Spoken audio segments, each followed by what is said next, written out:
Anyway, let's watch Scott Jennings expose the CNN panel over Biden's Autopen scandal and see how fast the conversation collapses once the facts show up.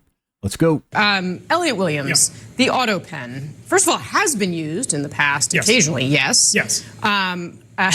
Okay, so fact check there. But what, if anything, is there any there to this? I'm really not seeing it, only because the tradition of Autopens has existed in every presidential administration across parties.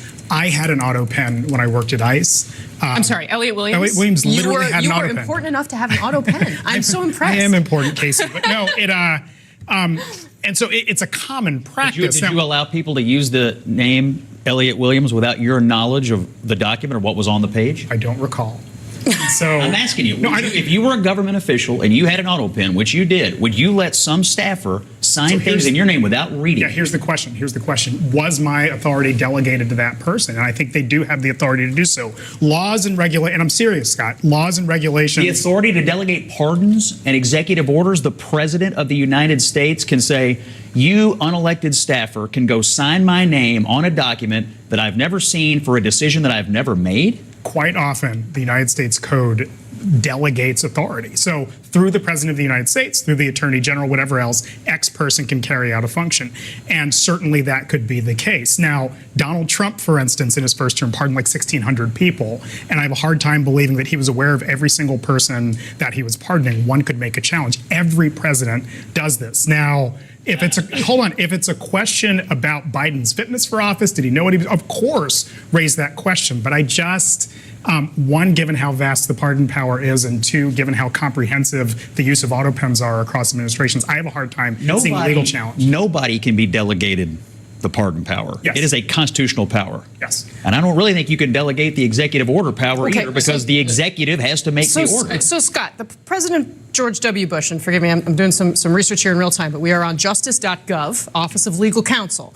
Date of issuance, July 7th, 2005. So this is the Bush administration. They ask whether the president may sign a bill by directing that his signature be affixed to it.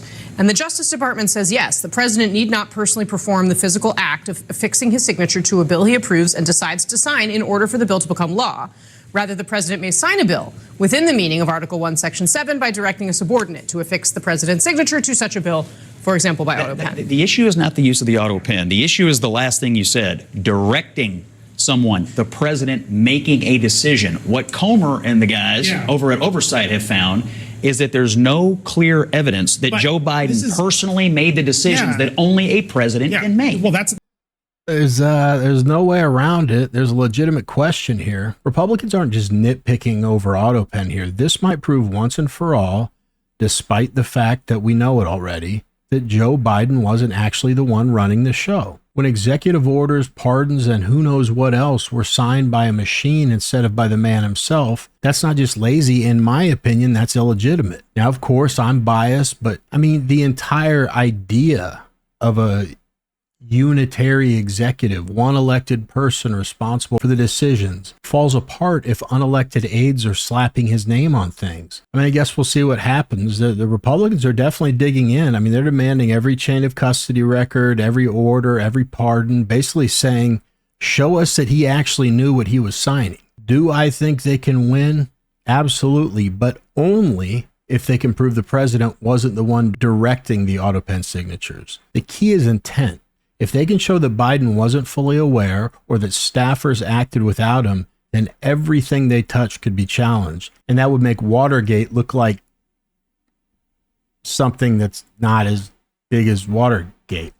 I'm not good at these. Now, the challenge is that there's an old DOJ memo saying the president can delegate the physical act of signing as long as he approved the decision. So it's a high bar. So it's not as simple as just proving the Autopen signed the paper, but that the president's brain wasn't behind it. I mean, doesn't seem like that should be that hard, does it? Personally, I really, really hope they pull this off, because there are a litany of people who've been pardoned under Joe Biden that I would love to see the DOJ take a crack at. Back to it.